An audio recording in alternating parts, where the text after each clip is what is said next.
Everyone clapped as the balloon burst over the garden, pink confetti raining down like soft petals, swirling in the sunlight like something out of a dream. Jaleesa's friends squealed. Her cousins hugged each other. Her mother wiped a pretend tear, and for a moment, I stood there thinking this might actually be a fresh start. A daughter. We were going to have a daughter. I held Jaleesa's hand, her nails freshly manicured, her skin warm against mine, and I thought maybe, just maybe, things would finally settle into peace. Her smile looked picture-perfect, and I tried to mirror it, tried to pretend we were still the couple everyone here believed we were. A strong front, a united home, a celebration of new life.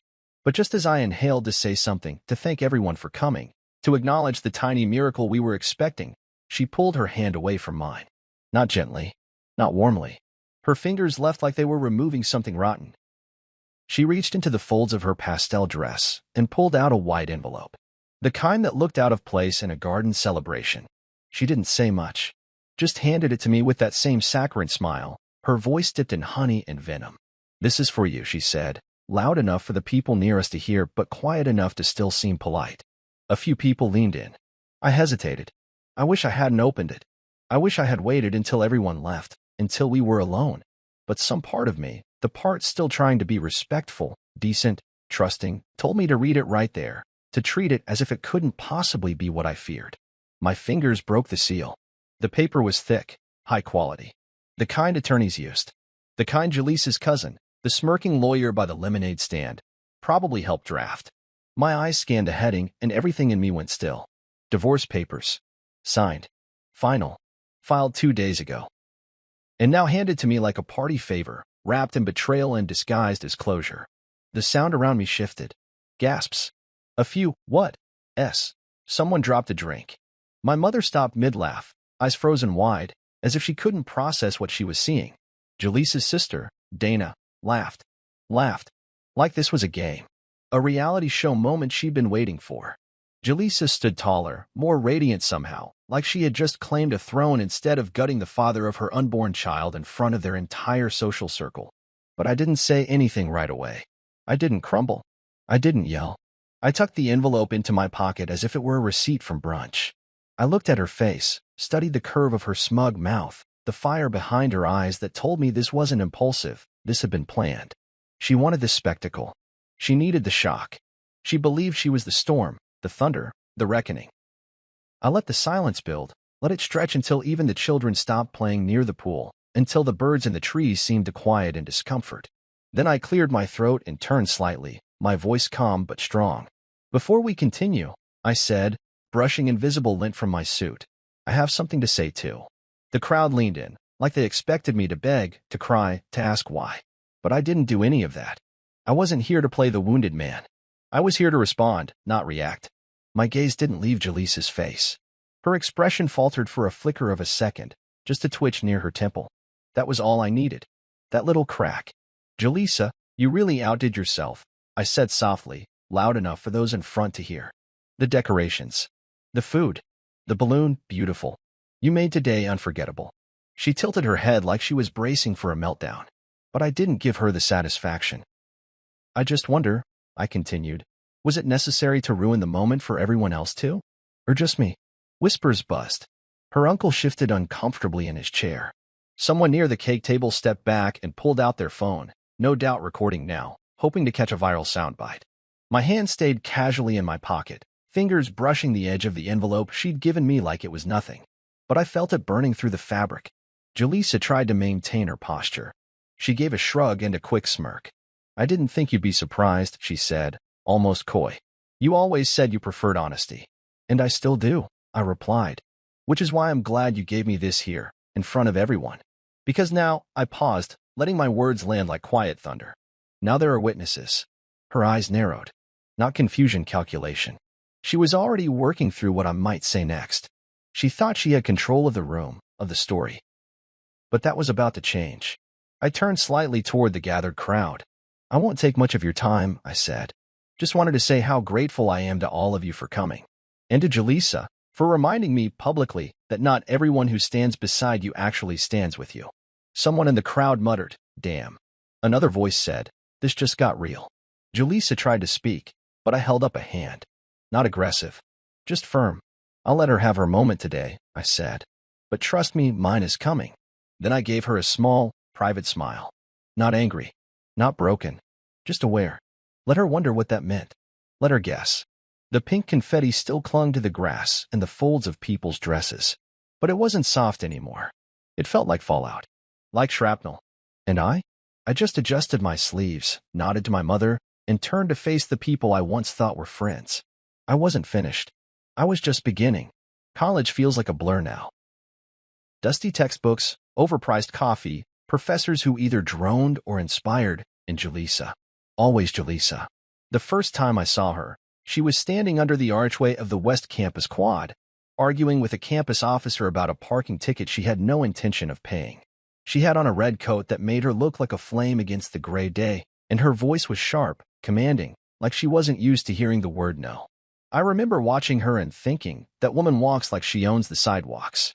She didn't just exist in the world, she branded it with her presence. And I was Malcolm. Steady, predictable, not the guy who made noise or needed a spotlight. I kept my head down and my grades up. I had a small circle of friends, a part-time job at the library, and a preference for quiet over chaos. But Julissa noticed me anyway. Or maybe I was just convenient. She approached me the first time with a request, not a flirt. You're good with statistics, right? She asked, sliding into the seat across from me in the student lounge like she'd already decided I would help her. I'm failing Econ 204, and I need someone who won't talk my ear off. You seem like the silent, intelligent type. That was her idea of a compliment. I nodded, barely getting a word out before she was already listing times and places to meet. And that's how it started. We weren't a whirlwind romance. We were a slow burn, at least from my side. From hers? It felt more like a power play, like everything had to go the way she imagined it, or it wasn't worth doing at all. She told me she liked how calm I was, that I didn't overreact or raise my voice, that I was steady in a way no one else in her life had been. At the time, I believed her. I thought I was giving her something valuable, peace, stability, the kind of love that didn't need fireworks to be real.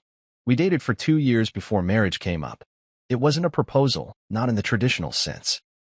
She brought it up one evening while folding laundry in my apartment. We should just do it, she said. Everyone else is fumbling through things and wasting time. You're smart. I'm ambitious. We make a good team. I should have seen the warning signs and how she framed it as a strategy, a move, a chess play. Not love. Not forever. But I was flattered. She made me feel chosen. And in her orbit, that felt like something rare. The wedding was extravagant, all her design. I just showed up in the right suit and said the vows I meant with everything I had. I told myself the rest, the tension, the exhaustion, the constant sense of walking on a stage rather than through a home, would settle down once we found our rhythm. But the rhythm never came. What came instead were corrections. Small, at first. The way I dressed. The way I said hello to her friends. The way I placed the remote control. You're too quiet, Malcolm, she'd say. People think you're weird. Say something more interesting next time. It wasn't cruel, at least not on the surface. It was framed as improvement. She wanted me to be better. I wanted to make her happy. So I adjusted. Again and again. I changed my tone, my posture, even my laugh. I stopped playing piano on weekends because she said it made the apartment feel too small. I gave up poker nights with the guys because she called them juvenile. Bit by bit, I folded pieces of myself down into silence. But I didn't realize the depth of it, not until I looked back with clearer eyes. She didn't want peace. She didn't want partnership. She wanted power. And I was the perfect blank canvas to build her image on. I didn't argue. I didn't storm out. I made her look calm by comparison, smart by reflection. But the moments that used to feel like love started to feel like currency. Her smiles were performances. Her compliments were levers. When she was kind, it was a transaction, something to keep me docile, predictable. And when she was cruel, it was clinical. Cold. She never yelled. She just shifted the goalposts so subtly I barely noticed I was always falling short. I remember the first time I tried to talk to her about how I felt, how invisible I was beginning to feel in our own home. She stared at me like I'd spoken in another language. You think I'm hard on you? She asked, genuinely confused. Malcolm, I carry this entire marriage. You're lucky I'm still here. That was the moment something cracked inside me. Not loudly. Just a hairline fracture. Enough to let the light in. Enough to make me start paying attention. After that conversation, I started keeping track. Not in some obsessive, bitter way, but in a quiet, observational one. I watched her when she thought I wasn't looking. I listened to the way she spoke about me to her friends on speakerphone. I noticed how her gaze lingered when Travis was around, how her hand would touch her necklace when she laughed at his jokes. I filed it all away. Because something in me, something deep, had finally stirred. Not anger, not even sadness, just awareness. I was married to a woman who viewed me as a prop in her narrative, and I had been too loyal, too trusting, too patient to see it. She wasn't the girl I fell in love with under the college archway. She was never that girl to begin with. That girl was a myth, a distraction. The truth was that I'd fallen for the version of Jaleesa that she let the world see, the version that didn't exist beyond her reflection. And the worst part? I had helped her maintain it. I had participated in my own erasure, but no more. That night, I sat in the dark on our balcony, the city glowing below like a grid of restless nerves, and I told myself the truth out loud for the first time. I said her name. I said mine. And I said, I'm done being the silent one. Because the sweetheart I fell for? She was always just out of reach. And now, I was finally reaching for myself. At first, it was just little things. Nothing big enough to scream betrayal. Nothing loud. Just details, quiet, inconvenient details. A locked phone when she used to leave it lying face up. Quick exits from the room when a call came in. Excuses like just work stuff, when she slipped into the hallway with her voice lowered and her eyes darting away. The first time I asked about it, she laughed. Not a nervous laugh. Not a guilty one. But the kind that said I was being ridiculous. You've been watching too many dramas, she said, sipping her wine without ever making eye contact. You always do this when you're stressed. I blinked. Do what? She smirked, setting her glass down on the edge of the counter with that perfect clink she always managed, so controlled. Invent problems. Imagine things. Malcolm, you have a brilliant mind, but sometimes you overthink. Then she kissed me on the cheek and walked away like that was the end of it. Maybe, back then, I wanted it to be. I let it go. For weeks, maybe months, until I found the receipt. I wasn't even looking for anything. Just trying to find my gloves in the coat closet, digging through the usual mess of scarves and old bills and lint, when a small crumpled square of paper fell from her jacket pocket. A hotel receipt. A suite reservation. 2 nights. Same weekend she said she was visiting her mother. I stared at the print for a full minute before I could even blink. The hotel was 30 minutes from our house. Why would someone book a room for 2 nights when they lived less than an hour away? Why lie about where you were going unless you didn't want to be found? I sat on the edge of the bed holding that receipt like it was a confession. But even then, I didn't react. I didn't explode. I waited for her to come home. When she did, she was humming, carrying a bag of pastries from her favorite French bakery, the one she only visited when she was in a particularly good mood. You're home early, she said, setting the bag on the counter like nothing was wrong in the world. I brought your favorite. I held up the receipt. I didn't say anything. Just let the silence ask the question. She glanced at it, then at me, and then she laughed. Full out. Threw her head back and everything. Are you serious? She said, walking over and plucking the receipt from my hand like I just handed her a joke. You think I was cheating? At a hotel? God, Malcolm, you've really been spiraling lately. I didn't respond. I just watched her face. I had learned to look past her words, past the performances. And what I saw in her eyes wasn't denial, it was delight.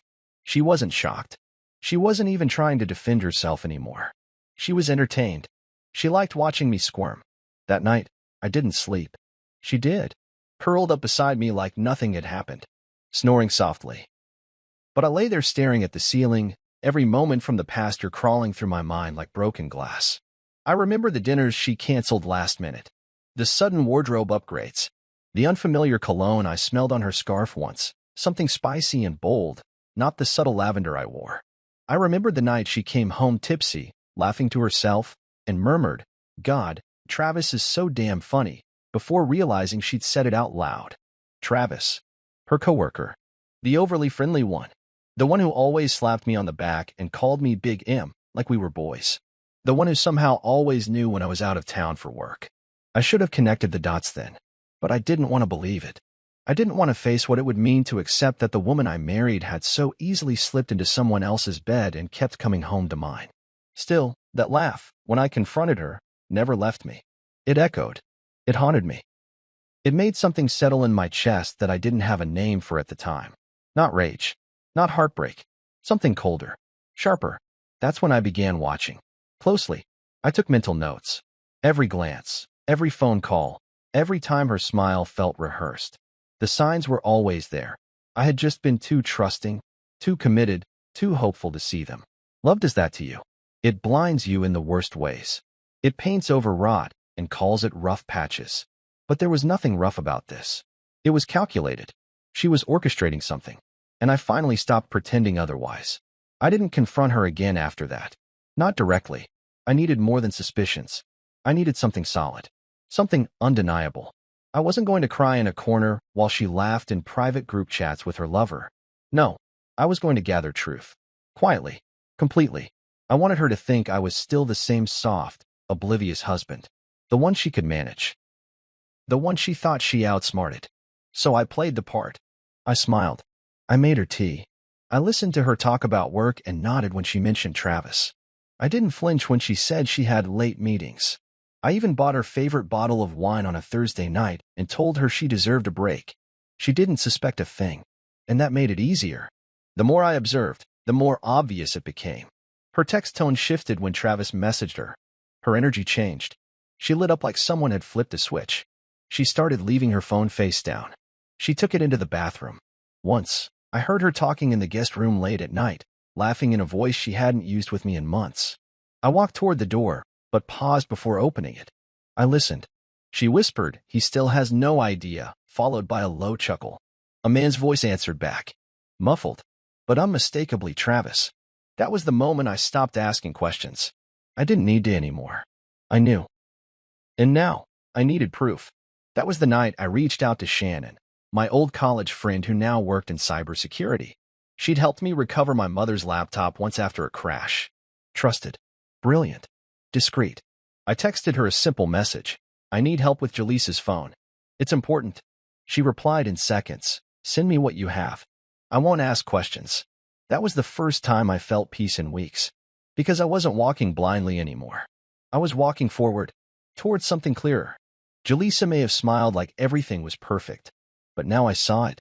The signs. Every curl of her lip. Every tilt of her head. They weren't just signs of joy. They were signs of cruelty. And I wasn't smiling anymore. Travis always had that kind of charm that slid into a room before he did. Loud, breezy, overconfident. The type of man who called everyone boss or champ with just enough swagger to make you question whether he meant it as a compliment or a joke. To most people, he was harmless. Just another office flirt with gym biceps and the personality of a talk show guest. But I never liked him. From the first time Jaleesa introduced him at one of those corporate mixers, I felt something shift in the air. He shook my hand like it was a formality, slapped my shoulder with that trademark grin, and said, "Big M, right? Heard a lot about you." I should have known then. The way his eyes lingered on Jaleesa a half-second too long. The way she didn't pull away when he leaned in to whisper something that made her laugh. I told myself it was just work familiarity, nothing more. I gave them the benefit of the doubt because that's who I was. The benefit of the doubt husband. The man who believed that decency, once given, would be returned. But that night I caught them. It wasn't a kiss or a dramatic embrace. It was something worse. It was quiet, private, familiar. I had stopped by her office building to drop off her insulin pen. She had gestational diabetes and had left it in the kitchen. I didn't text first. I didn't think I needed to. I parked, took the elevator up, waved at the receptionist who recognized me, and walked toward her department. Her office door was open just a sliver, enough to see her and Travis inside. Not touching, but close. Too close. He was leaning against her desk, one hand on the back of her chair. She was angled toward him, not saying anything, but nodding. I soft in a way I hadn't seen in months. It wasn't the conversation that gave them away, it was the stillness. The intimacy of it. The familiarity in their silence. It felt rehearsed. Practiced. Worn like an old sweater. That kind of closeness doesn't happen overnight. I stood there long enough to let it burn into my memory, then I turned around and left. I didn't slam any doors. Didn't interrupt. Didn't announce myself. I just walked. Down the hall. Out of the building. Into my car.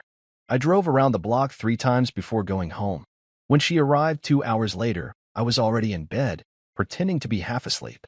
She kissed my forehead and whispered, "Long day." I didn't respond. I didn't need to. Something had shifted inside me. For good. The next morning, I reached out to Shannon. Shannon and I hadn't talked in a while, but some friendships don't rust with time, they just wait. We met in college. She was the only person who ever beat me in a programming competition. While I had moved into logistics and systems design, she had built a reputation in cybersecurity circles as the woman you called when things needed uncovering quietly. I didn't even need to explain everything. I simply sent her a message, "Need a full scrape of Jaleesa's phone backup. Can get you access to our cloud storage. It's urgent." She replied within a minute. "You still have your admin login to the shared account?" I did. "Upload the backup. I'll sort it." That was it. No judgment. No questions. Just the calm, clean efficiency I needed. That evening, I waited until Jaleesa fell asleep. She had a habit of taking long showers at night before bed, scrolling endlessly on her phone until she dozed off. I had set up a silent sync on our cloud storage years ago. Something we used to joke about. Techie husband perks, she'd called it. Now it served a different purpose. I accessed the backup files and quietly uploaded everything, messages, images, voice memos, app logs, into a private server Shannon provided. Then I erased all traces and laid next to Jaleesa, her hand resting over her belly, her face peaceful, as if she hadn't poisoned the trust between us with every sly glance and secret text. The next morning, I packed her lunch as usual, kissed her goodbye, and watched her drive off in the car I'd paid for. I didn't feel sad. I didn't feel anything, really. Just focus. I was building something now, not revenge, but clarity. I was collecting the evidence of what I had suspected all along. She thought she was ahead of me, thought I was a shadow to be pitted. But shadows have long memories, and they learn to grow in silence. 2 days later, Shannon called. Not a text. A real call. That alone told me it was serious. "I'm sending you a secure file," she said. "Don't open it in public." And Malcolm, her voice dropped lower. "Prepare yourself. Some of the audio files are rough." My hands didn't tremble when I received the files. I sat at my desk in the guest room, lights off, door locked, and pressed play. It didn't take long. Jaleesa's voice came through clear, unmistakable. Malcolm's too soft to fight back. "I'll serve him papers at the gender reveal. It'll be poetic." Laughter. Travis's voice next, that savage. "You sure he won't flip?" "He's clueless," she said. "All peace and honor and boring as hell loyalty. I bet he even thanks me afterward." More laughter. More words I couldn't unhear. Plans. Mockery. Strategy. I listened through them all. Some were during phone calls. Others were recorded via synced voice memos she dictated into her phone and never deleted. Shannon had found them all, and now they were mine. I sat there for a long time after the last recording. My computer screen had gone dark, the cursor blinking faintly. I didn't cry. I didn't scream. I just sat in the knowledge of it all. This wasn't a slip-up. This was premeditated. She had rehearsed the cruelty, designed the timing.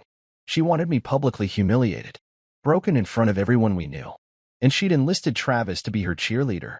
But the thing they never accounted for, the one flaw in their plan, was that I don't fight with volume. I fight with precision. So I reached for my phone, called my lawyer, Mr. Harlan. Then I called a document courier service. And finally, Shannon again. "I need a copy of the files," I said. "On a flash drive. Something tangible." She hesitated. "You sure you want to use it now?" I nodded, even though she couldn't see me. It's time to flip the script. Jaleesa thought she was the only one who knew how to stage a reveal. She was wrong. The flash drive was red. Small.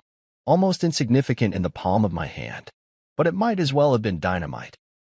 I held it between my thumb and forefinger that night like it weighed more than everything I had built with Jaleesa, our wedding, our home, our carefully curated life that now felt like a showroom, polished on the outside, hollow in the core. Shannon had labeled it simply, "Use wisely." She didn't need to say more. The contents were already burned into my mind, Jaleesa's voice, smug and cruel, telling Travis how soft I was, how predictable. "He'll never fight back," she'd said. "I'll serve him at the gender reveal. It'll be poetic." And Travis, laughing like a sitcom sidekick, "You're a savage." "He's a joke." The words played on loop in my head, over and over, until even silence felt like an insult.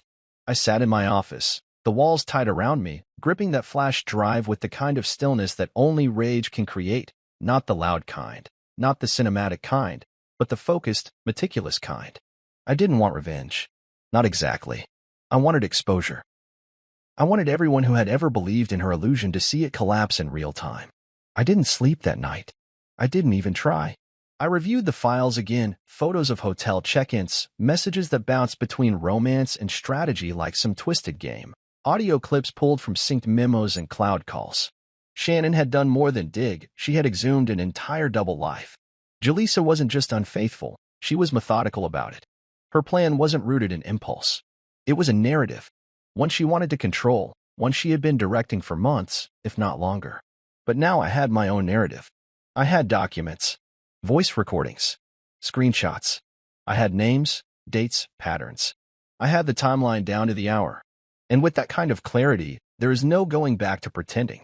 The next morning, I met with Harlan. He was an older man, measured, precise, not one for theatrics, which is exactly why I chose him. He read everything I handed him without flinching. He took notes in shorthand and paused only once, during the audio where Travis called me a placeholder husband. Harlan's lips tightened. You want to file today? I nodded. Emergency order 2. I want everything frozen, accounts, assets, access to the house. He looked at me over the rim of his glasses. And she won't see it coming. No, I said. She thinks I'll roll over and let her have the moment. Harlan gave a slow, deliberate nod. She doesn't know you have a war chest. By noon, the paperwork was prepped. I had to sign in 3 places. I read every line twice. Harlan filed the documents with the court that afternoon, fast-tracked under grounds of marital fraud, potential financial harm, and emotional distress. The judge, one Harlan had worked with before, issued a temporary freeze order on our joint account. Everything under my name, cars, house, investments, was secured. Jaleesa, in her arrogance, had never switched any of the property titles. She assumed control came from presence. But legally, I was still the owner of most of it. She had wanted optics. I now had leverage. That night, Jaleesa came home from work humming again. She was glowing, radiant in the way only someone who believed they were winning could be. We got a new client today, she said casually, toeing off her heels and kicking them toward the front door. Travis really stepped up. He might get promoted soon. She said it while watching me, like testing a match near gasoline. I didn't bite. That's great, I said, flipping through a folder on the table. I'm glad he's making moves. She narrowed her eyes. You're not jealous? Why would I be? I asked, smiling. I'm happy when your team succeeds. She blinked, momentarily disarmed, then shrugged and walked into the kitchen, probably thinking I was too blind to see the fire burning behind me. I kept up the act for another week. I played the role perfectly. Loving husband. Excited father-to-be. I read articles on baby names. Rubbed lotion on her feet at night. Scheduled an appointment to look at strollers. All while the trap was closing in.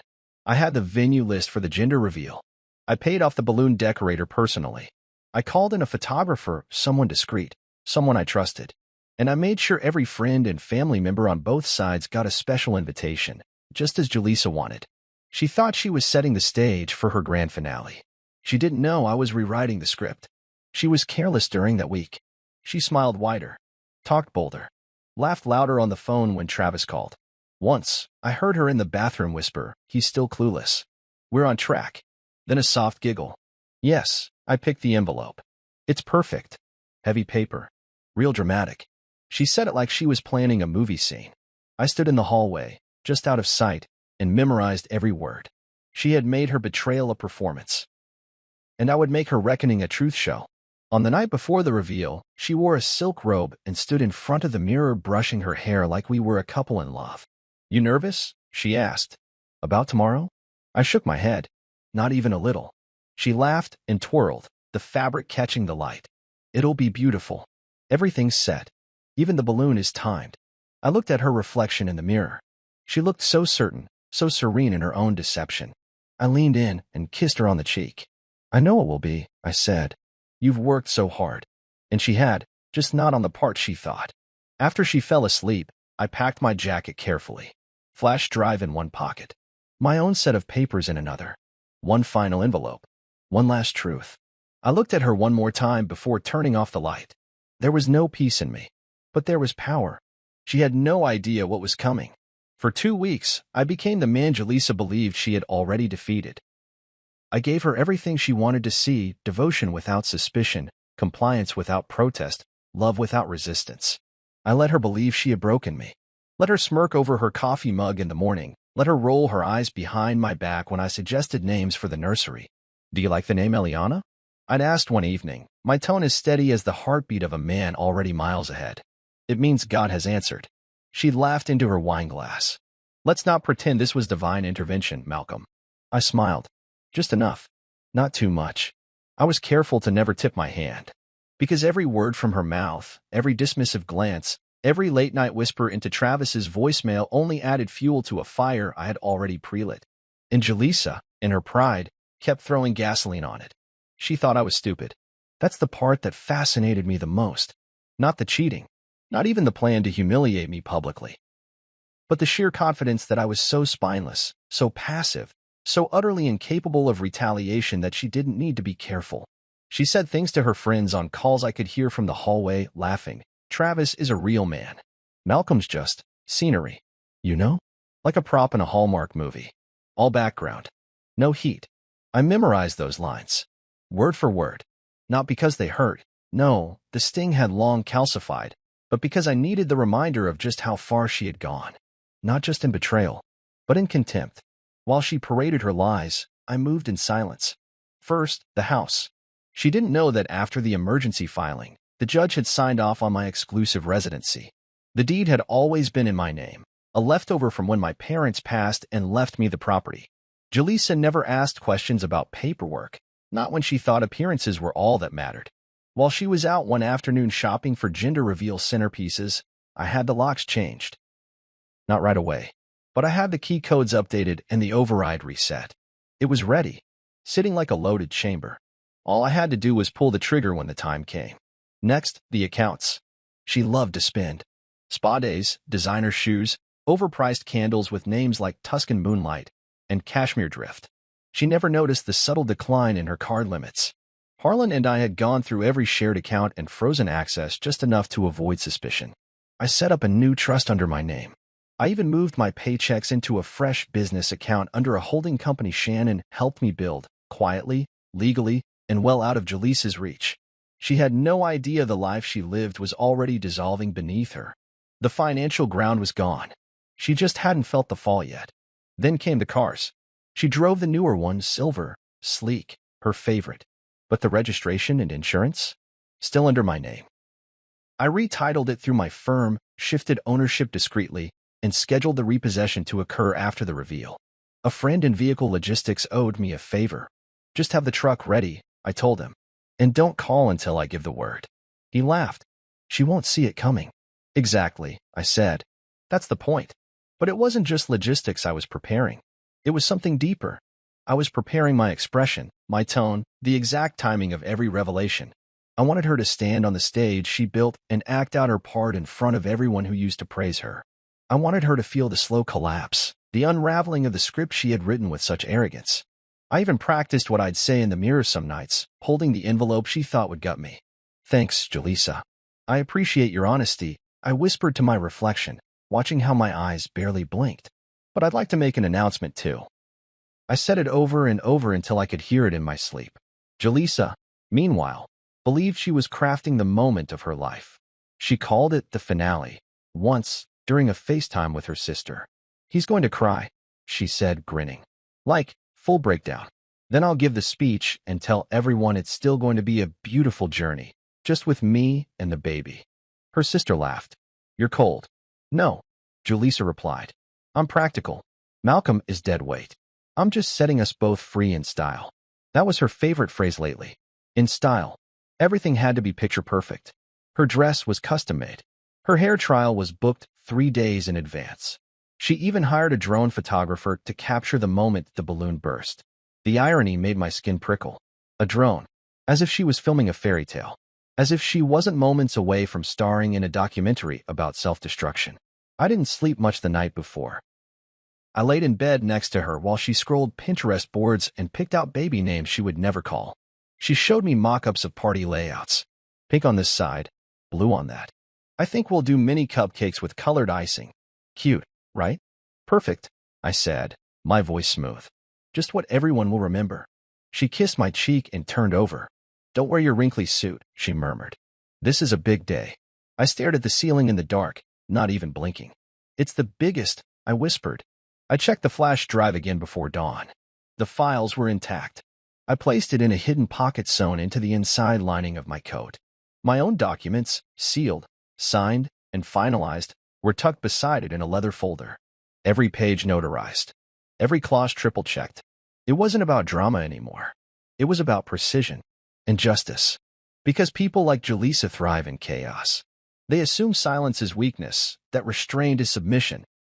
But the calm before the collapse isn't surrender. It's strategy. By the time the sun rose, the house was filled with helium tanks, caterers, and rented decorations. Jaleesa floated from room to room, radiant and commanding.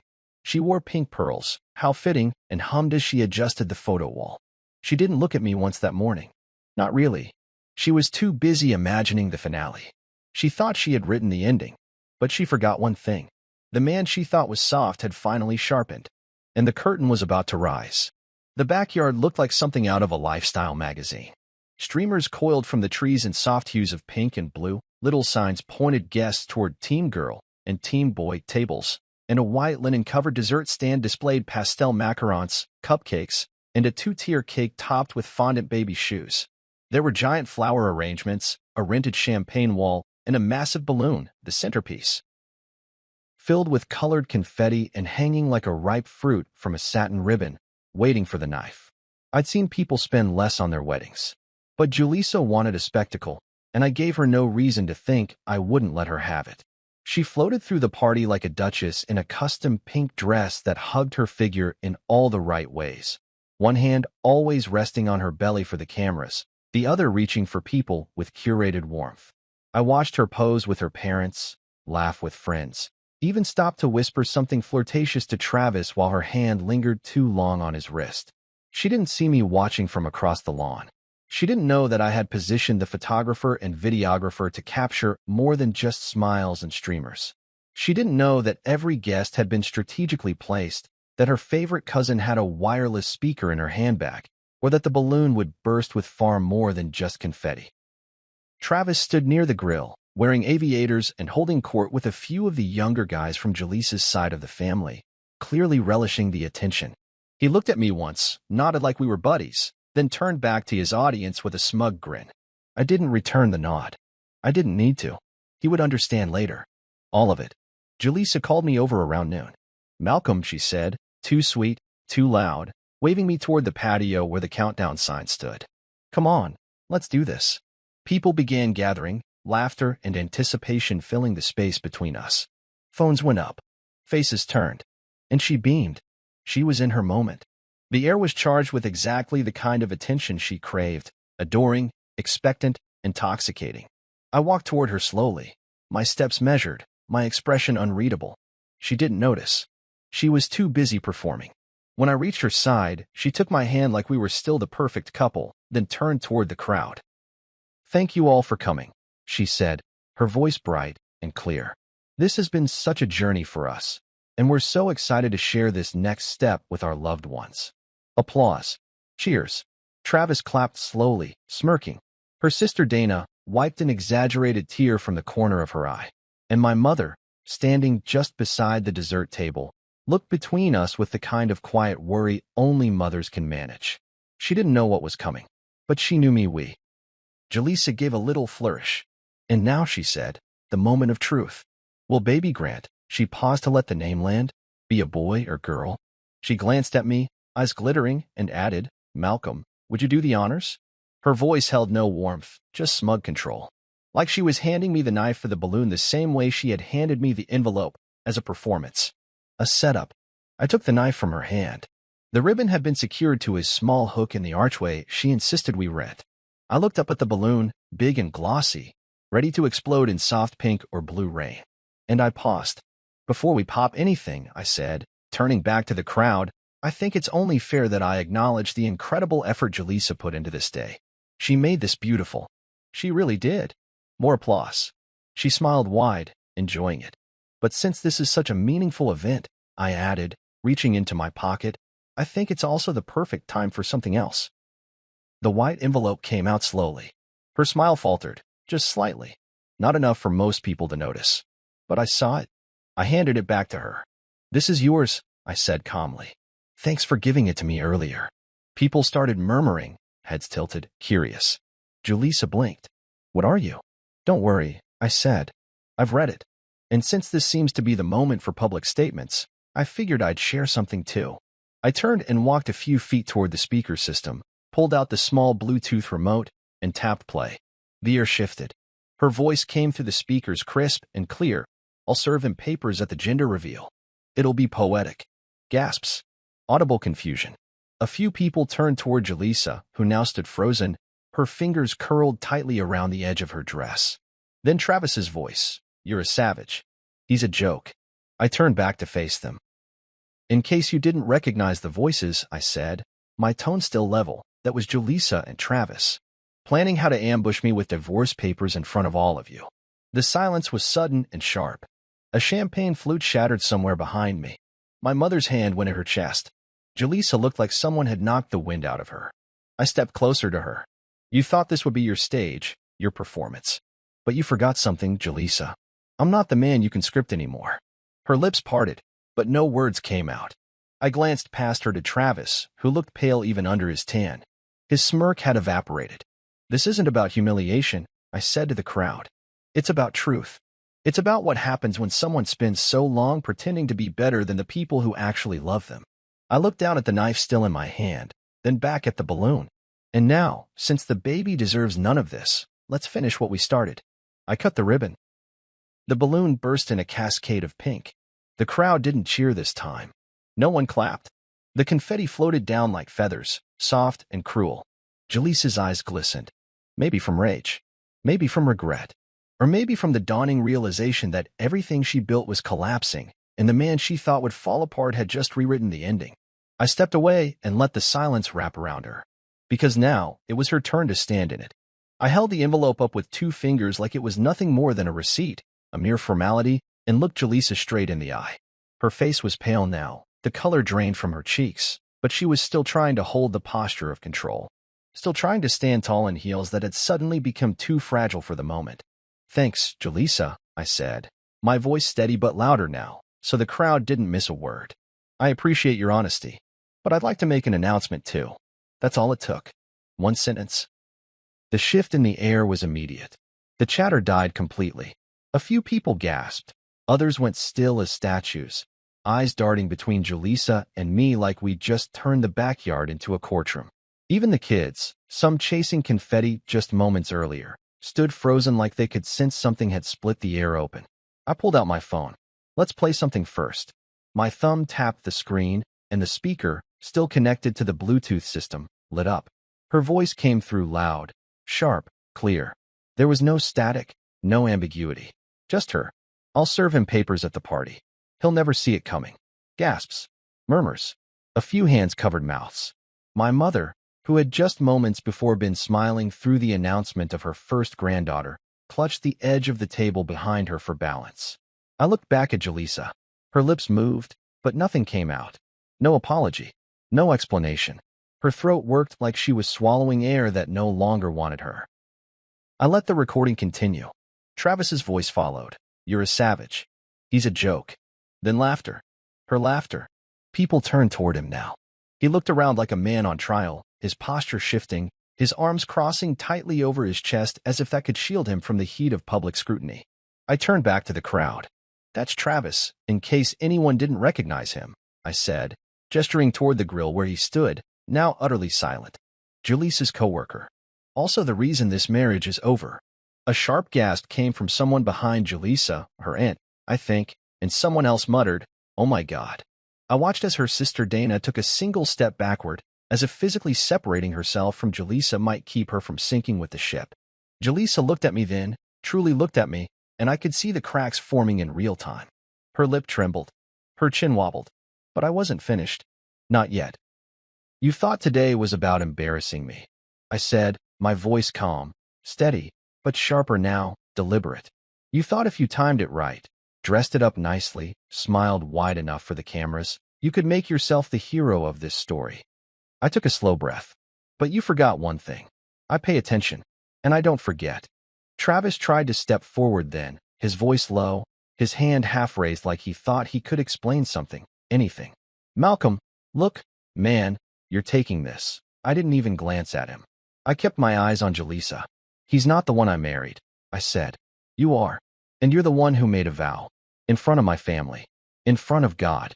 I turned toward the rest of the guests, people who had known us for years, who had watched us fall in love, get married, post-holidays. And then she laughed behind closed doors while planning to throw me out like garbage. Jaleesa finally spoke. Malcolm. She began, but her voice cracked, too thin to carry the weight of what she needed it to. I was going to explain. I raised a hand, not in anger, just in finality. I'm not here to debate you. I'm here to show them. I held up my phone again and played one last clip. Her voice again. He's so soft. I'll serve him the papers right after the reveal. Let him cry in front of everyone. Then Travis, he'll fold, just like always. I stopped the clip.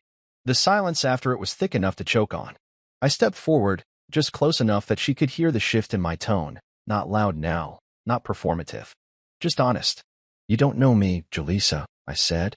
You married a man you thought would never speak, never act, never leave. But you were wrong. I saw everything. I gave you space to be honest. I gave you love, loyalty, peace. You saw that as weakness. You mistook my quiet for permission. She shook her head slightly, lips parted in disbelief, her eyes scanning the crowd that was no longer smiling, no longer clapping, just watching, some with pity, some with judgment, others with silent satisfaction. This isn't fair, she whispered, and I almost laughed.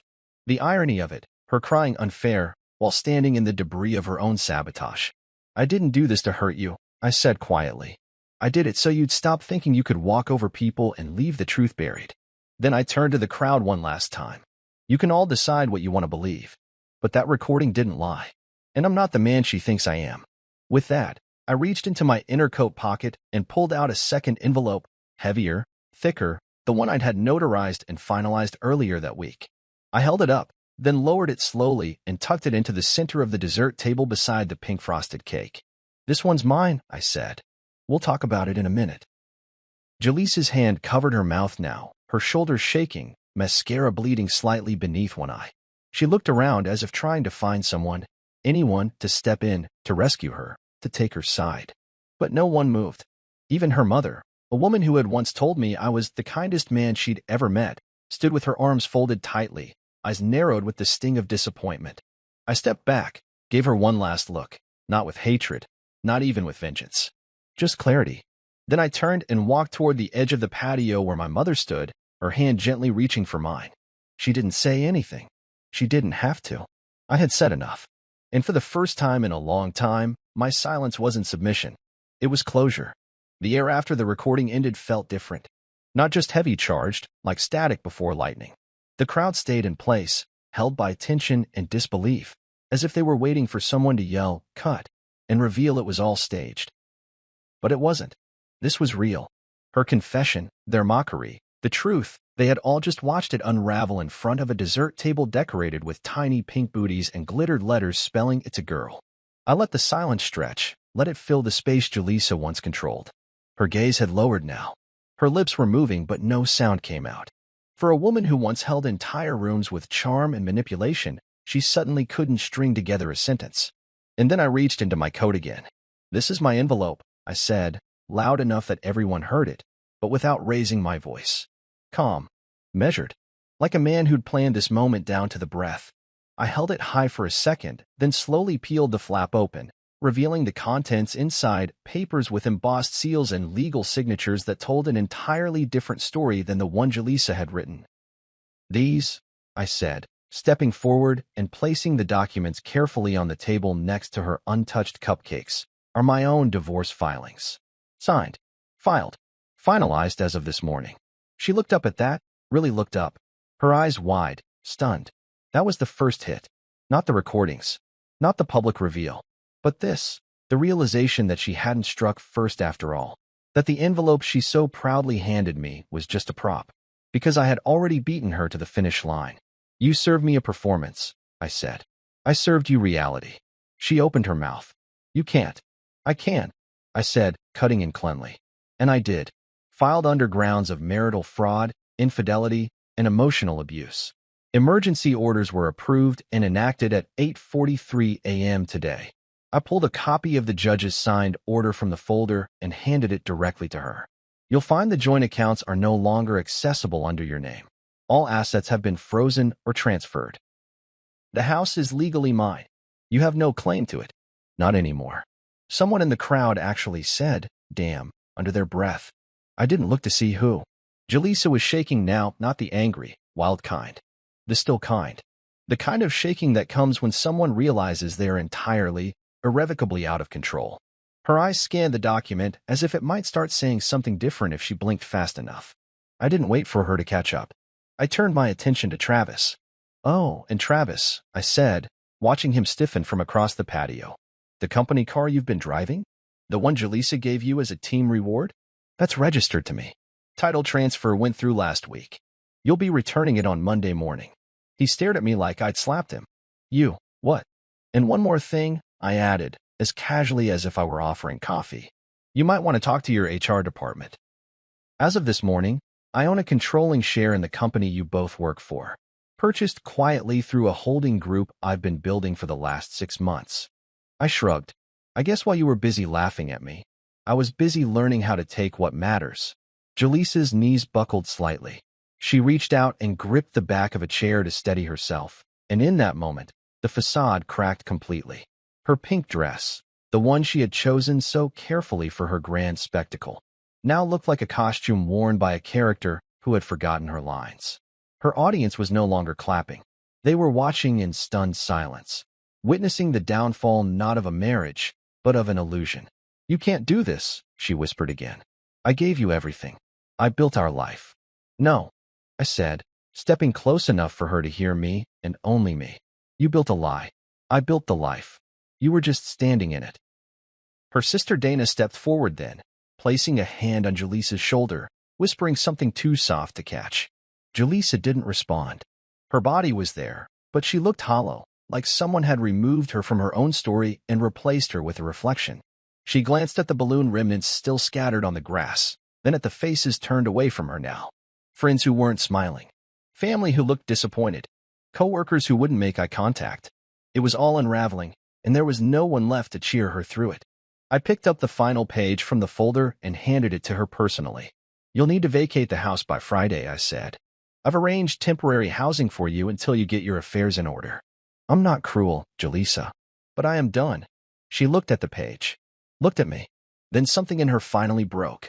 Her mouth twisted into a bitter smile, the kind that wasn't rooted in confidence anymore, just disbelief.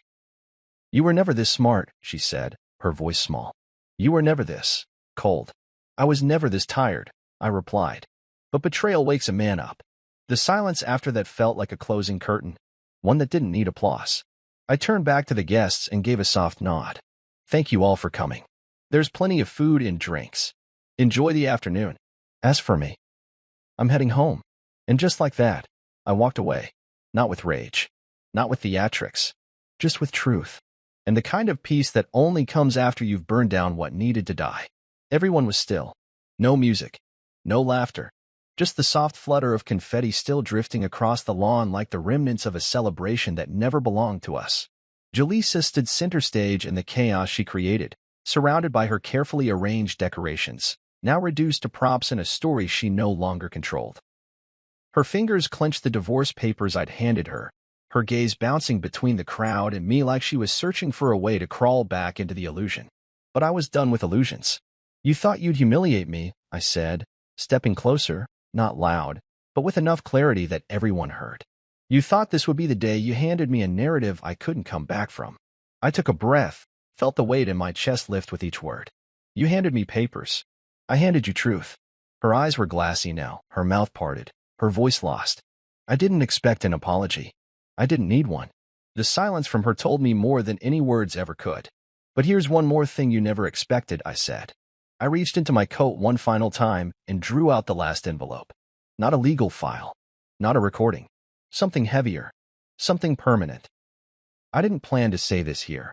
I added, letting my voice go softer now, because what I was about to say wasn't for performance. It was for the people who still believed character mattered. But since everything else has been laid bare, I might as well give you all the last piece. Jaleesa blinked, slowly, like her mind was trying to brace for another hit. I held the envelope a second longer, then opened it and withdrew a single document. I handed it to her gently. That's an adoption confirmation, dated 3 months ago. Confusion bloomed in her expression. I turned toward the crowd. Jaleesa was told she couldn't carry full term. It wasn't my secret to share before, but I think it matters now. This baby, the one we're all here to celebrate, doesn't share her blood. Gasps broke out around us, the sound moving like a ripple through the garden. Jaleesa stumbled a step back, clutching the paper as if it might catch fire. No, that's not what I asked. Not what you told Travis. Not what you told everyone when you painted me as a placeholder. You left out the part where I made sure you'd still be a mother, even if your body couldn't give you that anymore. I turned my focus to the guests now, my voice clear. I handled the process. I met the birth mother. I made sure everything was secure. Not because Jaleesa asked me to. She didn't want to be involved. But I did it because I believed in our future. In family. The sound of her sob was sharp, ragged. She dropped the paper like it burned her. Travis took a step forward, but I stopped him with a look. Don't. You've done enough. He froze mid-step and backed away without a word. There was no strength in him now. No arrogance.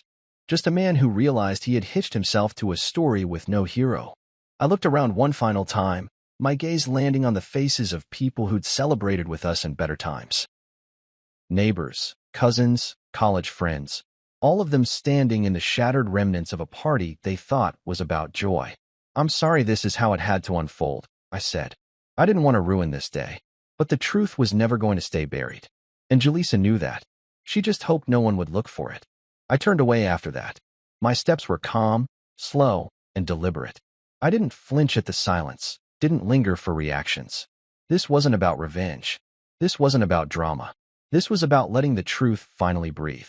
I reached the gate at the edge of the garden and paused just once. I didn't turn back. I just said, she brought drama. I brought receipts. Then I opened the gate, stepped through, and left her standing in the wreckage of the moment she built. There were no more words left between us. Just silence. And that, finally, was enough.